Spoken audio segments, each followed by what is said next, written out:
Industrial hydraulic systems often require more precise pressure control than simple pressure control valves are able to provide. When greater control is needed, pilot-operated pressure control valves are frequently used. Unlike the direct and remotely operated pressure control valves we saw in the last lesson, these pilot-operated valves use a second valve, pilot valve, to control the operation of the main valve. Though the schematic symbol indicates two physically separate valves are used, these pilot-operated valves actually combine the pilot valve and the main valve in a single valve body. The pressure control valves we've seen so far have their spools biased by springs. When the tension force of the spring is overcome by fluid pressure, the valve spool moves, changing the state of the valve. However, the pressure at which the spool first begins to move, the cracking pressure, is less than the pressure at which the valve is set. For example, a valve set at 1,000 psi may pass 10 gallons per minute at that pressure. However, it might crack open at 800 psi, then pass more and more fluid until it reaches full flow at 1,000 psi. In addition to early cracking pressures, the pressure control valves we saw earlier also have high override characteristics. That means if flow through the valve increases beyond 10 GPM, pressure will rise above or override the 1,000 psi setting on the valve. Both cracking pressure and override are shown on this graph. The valve starts passing flow at about 800 psi, then increases as pressure rises. If system pressure rises above 1,000 psi, flow through the valve will increase to more than 10 GPM. Hydraulic systems would operate more efficiently if valve spools remained seated until the rated pressure was reached. At the rated pressure, the valve should quickly change from its normal state to its operating state and stay there. This would allow pressure to be controlled with greater precision. Pilot operation of pressure control valves improves the performance of the valve.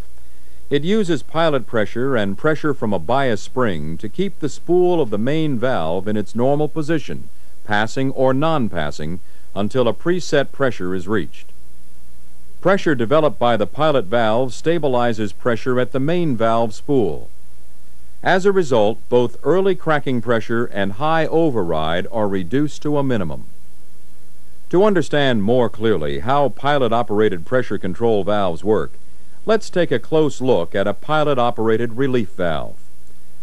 In a pilot-operated relief valve, the main valve spool is biased by a light spring with a tension of about 25 psi, which holds the tapered stem of the spool in the valve's outlet to tank. Fluid at system pressure pushes against the underside of the spool and passes through an orifice.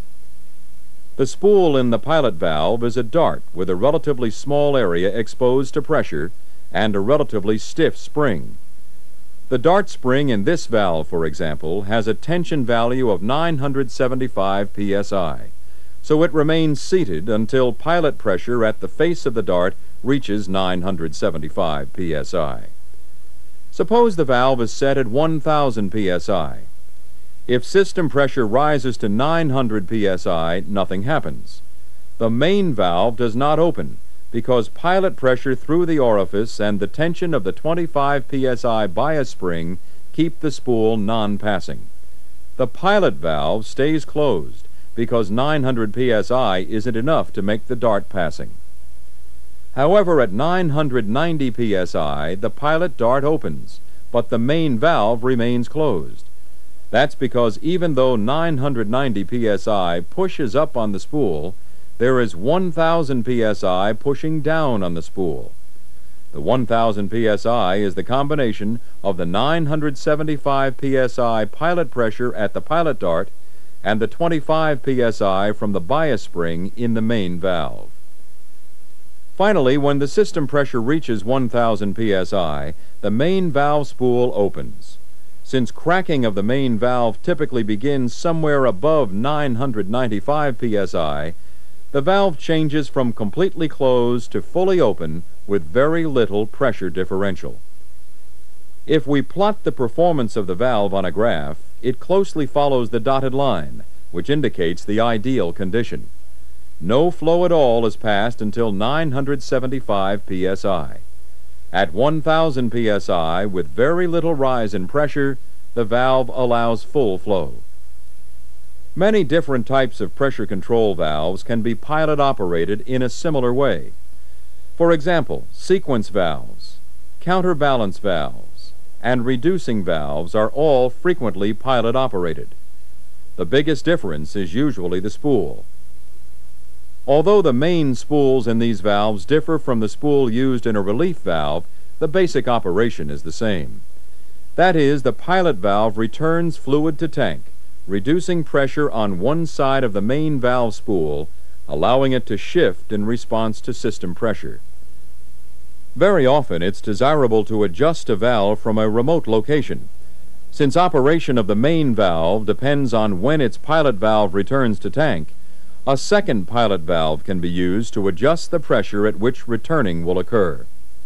As long as the pressure setting of the second pilot valve is lower than the setting of the first pilot valve, the second pilot valve will determine when the main valve opens. Erratic operation of pilot-operated pressure control valves can be caused by wear, by dirt, and by remote pilot lines that are too long. Wear often occurs when the pilot dart moves on and off its seat. If this wear becomes excessive, fluid may leak from the main spring chamber back to tank. This can lead to insufficient pilot pressure above the spool, and the valve may not operate properly. Erratic operation may also occur when the small orifices in spools become plugged by dirt in contaminated fluid. Finally, long lines between the remote pilot valve and the main valve can cause pressure pulsations and excessive vibration. These lines should always be kept as short as possible, and they should be made of stiff tubing or pipe. In an earlier lesson, we saw how a differential unloading relief valve can conserve horsepower by unloading a pump to tank after an accumulator has been charged. Pilot-operated relief valves can be used in the same way. If the pilot valve section is vented, the main valve will pass flow at a very low pressure, the tension pressure of the spring biasing the main valve. In this valve, for example, the tension pressure of the bias spring is only 25 psi, so the valve returns to tank as soon as the pilot valve is vented. Usually a solenoid-operated valve is used to vent the pilot valve. Whenever the solenoid is energized, system pressure has to overcome only the tension pressure of the light bias spring. Fluid returns to tank at a very low pressure. The pressure at which the system unloads is determined by the tension pressure of the main valve's bias spring. A light tension spring offers little resistance to flow being returned to tank and is called a low vent spring. A high vent spring is a heavier spring that creates more resistance but will operate more quickly. While the vented pilot-operated relief valve in this circuit allows us to unload the pump while the system isn't working, it's sometimes useful to unload part of the system while work is being done. This is often done with a high-low system using two pumps. In this circuit, for example, we have a 45 GPM pump and a 5 GPM pump. With both pumps operating, the actuator will advance toward the load rapidly and at low pressure with 50 GPM total flow. Once the actuator meets the resistance at the load, pressure rises. If the unloading valve is set at 500 psi, the large pump will return to tank when pressure gets to that point. A check valve prevents the small pump from unloading, so it continues to supply 5 GPM at a pressure that rises to the setting of the relief valve, 1500 psi. When the extension or work stroke is completed and the return stroke starts, pressure drops below 500 psi. The unloading valve closes, the flow from the large pump is once again directed into the system, and the actuator returns very quickly. Another type of pressure control valve that can be used to operate a system more efficiently is a solenoid-operated relief valve. This valve includes a pilot-operated relief valve, a solenoid-controlled spring-offset directional control valve, and a remote pilot valve. In this example, the remote pilot valve is set to open at 900 psi, while the main pilot valve is set for 1500 psi. As long as the remote pilot valve remains connected, it controls the operation of the main valve. If the remote pilot is disconnected, the other pilot valve determines the pressure at which the relief valve becomes passing. The remote pilot can be connected and disconnected by the directional control valve. When the solenoid on the directional control valve is de-energized, the remote pilot valve is disconnected from the main valve, and maximum system pressure is limited to the 1500 psi setting of the main pilot valve. When the solenoid is energized and the remote pilot valve is connected to the main valve, the maximum system pressure is limited to the 900 psi setting of the remote valve. Now, let's see how a solenoid-operated relief valve is used in a circuit.